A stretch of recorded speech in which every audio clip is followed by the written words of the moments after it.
Ladies and gentlemen, welcome to Facing the Music with Terry Oldfield. My name is John Valdivia, producer at idesound.com. This series, curated from candid conversations, will introduce a return to the mystery and wonder of existence, as well as our necessity to confront ourselves.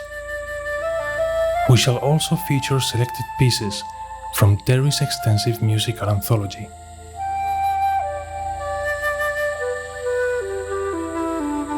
In this episode, Terry discusses release and growth, suggesting that we must close the doors of the known so something new can appear.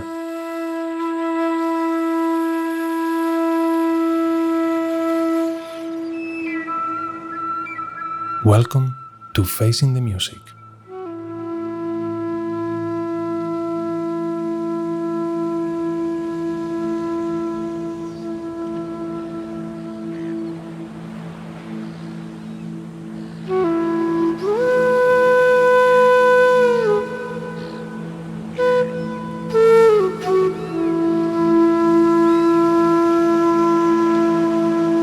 Any kind of release is physical in its ultimate form because we're having this human experience.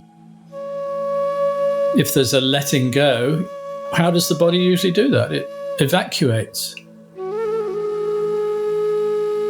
Or you go, you sigh.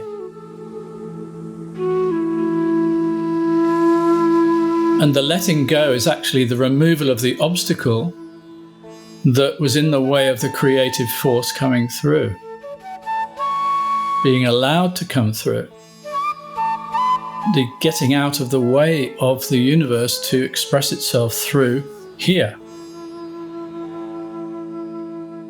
And that's,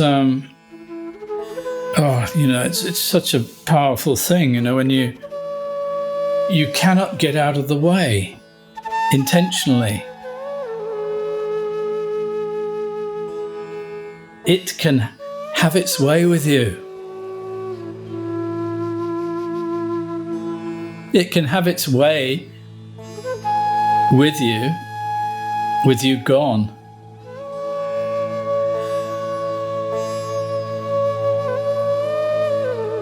But there's no way of removing myself from the equation. There's no way. You can't do it with any method.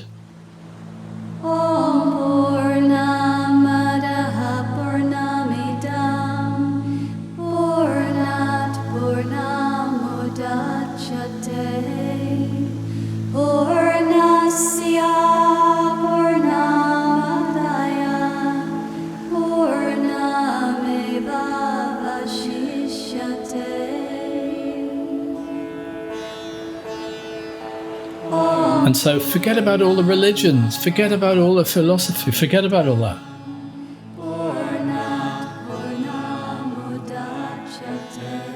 You cannot wheedle your way into awakening. You cannot do it.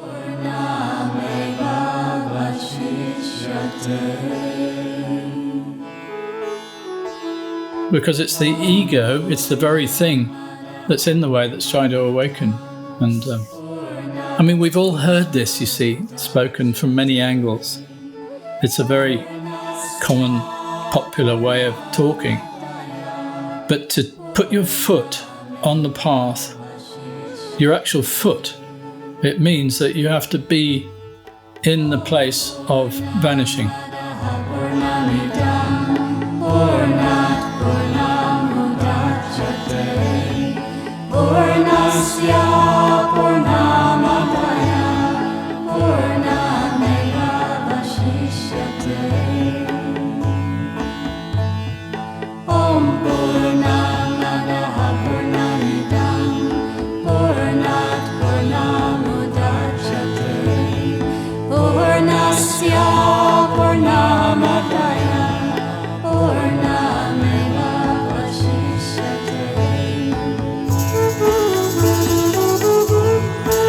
A friend of ours, she said something the other day. She works with dying people.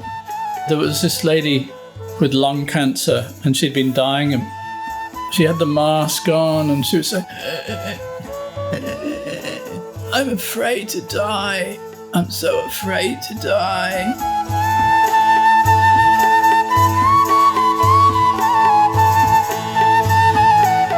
And she said, there is no death.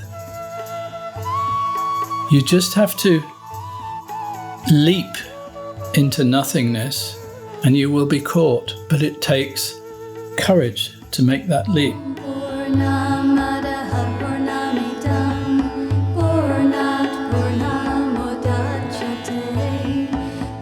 And she said, when did your husband pass away? He passed away a few years ago. He said, well, he'll be there to catch you. And she left the room, and 20 minutes later she came back and she'd gone.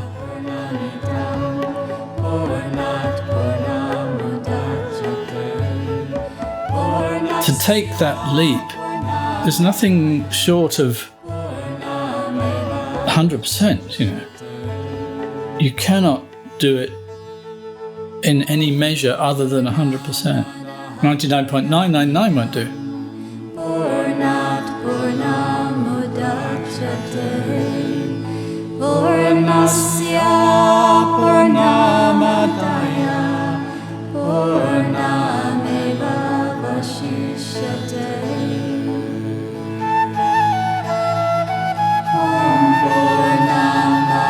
All the doors behind you have to close. All the doors. You have to have had enough. Say, all my doors are closed in the past. None of it worked, so I'm just going to let it all go. And in comes something new. And that, to begin with, can just be a glimpse of a sunset, which makes your heart beat faster. You know, it can be something so simple.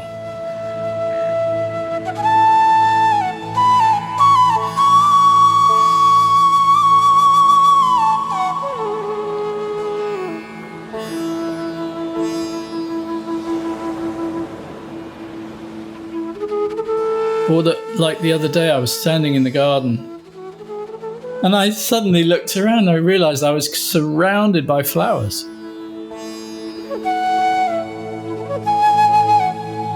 There were flowers everywhere, like, you know, you could call some of them weeds, but they still had flowers on them. And I suddenly felt, my God, you know, look where I'm standing. It's incredible.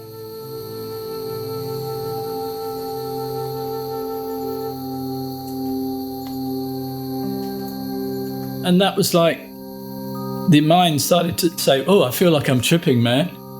The mind has to come in and try to recognize it. Oh, the only thing I can do is relate to when I was on Mescalito or so, whatever. This is a bit like that, how I felt then. Oh, wow, you know, it's all happening again. But actually, the present moment is always available.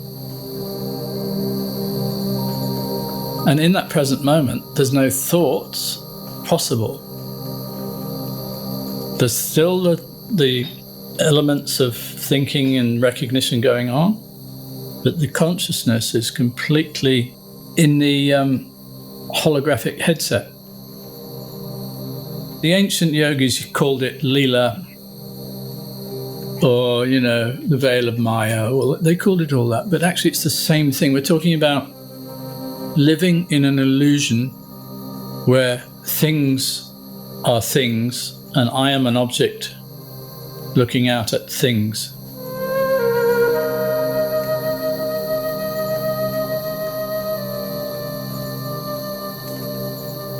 This is the headset that we think we're wearing. And to take off that particular headset, we have to be open to the fact that everything is really totally 100%, it's a holographic universe.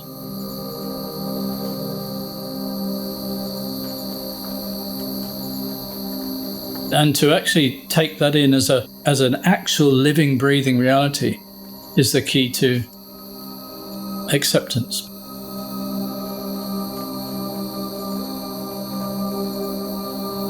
you start to see things not in a concrete way, like you disappear as an object facing other objects.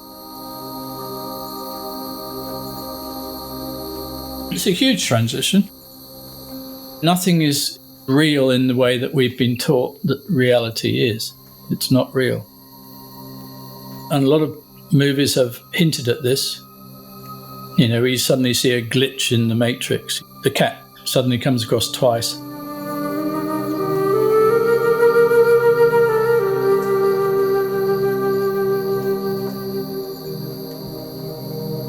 Make the transition from theory to reality. We accept the theory. We love talking about it. We love to, oh wow, this is really a holographic universe, because this was such, and we give all sorts of examples. But when you're on your own, sitting on a bench, or sitting on a tree stump or whatever, and when you're completely on your own, you don't have anyone to give you agreement or share it with or da-da-da, then it's just you alone with God.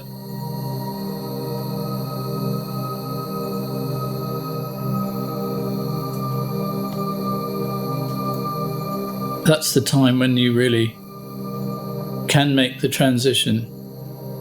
Because if you're looking for a tribe or looking for agreement for your point of view, you will get it, because that's the way, it seems to be the way things work.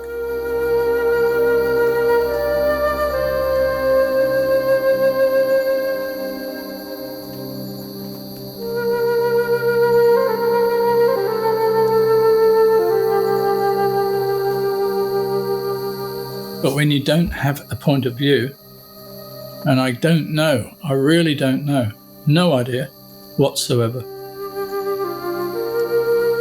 then God might agree with you.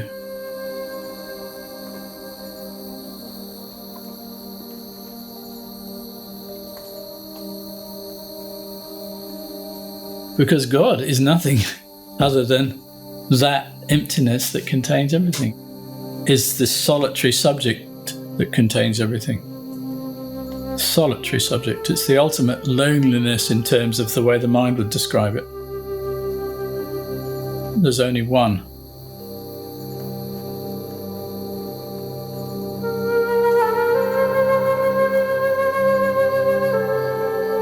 The fog lifts on the emptiness. When we have suffered enough, then the real suffering comes in, because it's a joyous suffering, because you know that the only way through is through.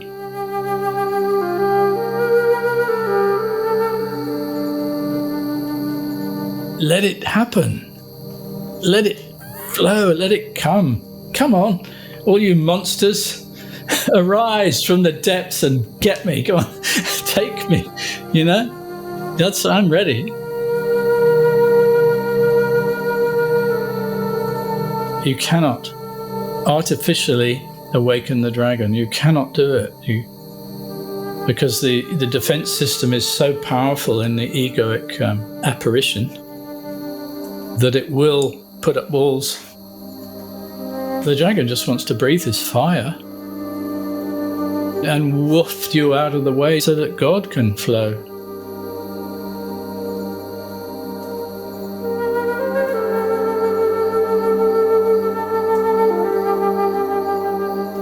This is why I don't do the practices anymore. I don't do the things that are supposed to lead to things.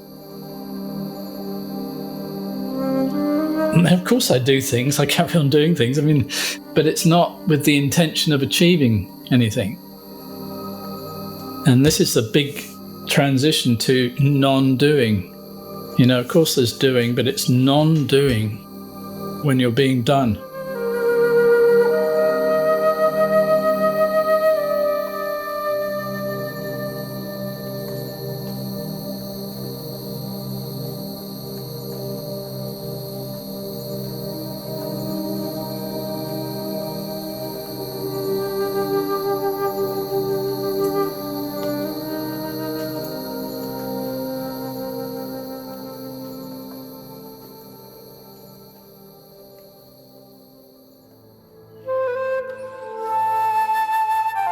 Thank you for listening to Facing the Music. We want to extend out gratitude for your company today. For enriching context and further insight into our series, do visit ithesound.com/Terry. We have provided all the pertinent information in the description. For those interested in delving deeper into Terry's compelling journey, his biography, Only Now, is readily available on all major online bookstores. It is an intimate and insightful account of a life dedicated to music and spiritual awakening. Lastly, please visit terryoldfield.com to stay up to date with Terry's latest endeavors. Once again, thank you for your time. This is John Valdivia from ithesound.com.